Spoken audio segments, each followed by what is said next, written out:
पेड़ की ठंडी छांव में बड़े लोग आराम से बैठकर आपस में बातचीत कर रहे हैं। पंछियों की मधुर चहचहाहट सुनाई दे रही है और सामने बच्चे बेफिक्र होकर खेल रहे हैं।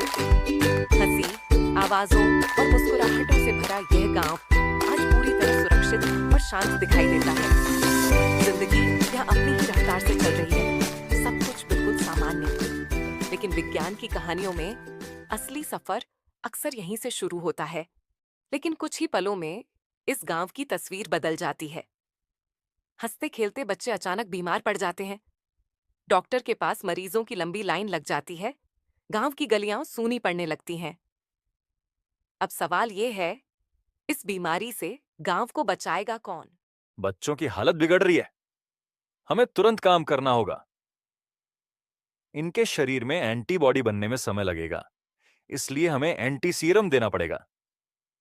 एंटी सीरम में रेडीमेड एंटीबॉडीज होती हैं, जो इसी बैक्टीरिया के खिलाफ तुरंत काम करेगी। इसीलिए हमें भेड़ की मदद लेनी होगी। लैब में डॉक्टर उस खास बैक्टीरिया को सावधानी से भेड़ के शरीर में प्रवेश कराते हैं। भेड़ की शरीर रक्षा प्रणाली तुरंत सतर्क हो जाती है। भेड़ के अंदर मौजूद बी लिम्फोसाइट्स इस बैक्टीरिया को पहचान लेती हैं और उनके खिलाफ वाई आकार की खास सुरक्षा ढाल बनाती है, जिन्हें हम एंटीबॉडीज कहते हैं। अब डॉक्टर भेड़ के शरीर से खून का नमूना लेते हैं।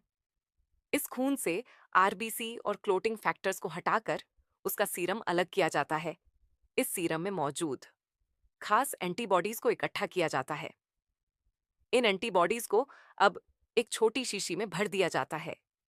इसी को कहा जाता है एंटी सीरम। यही एंटी सीरम अब इन गांव वालों के काम आएगा।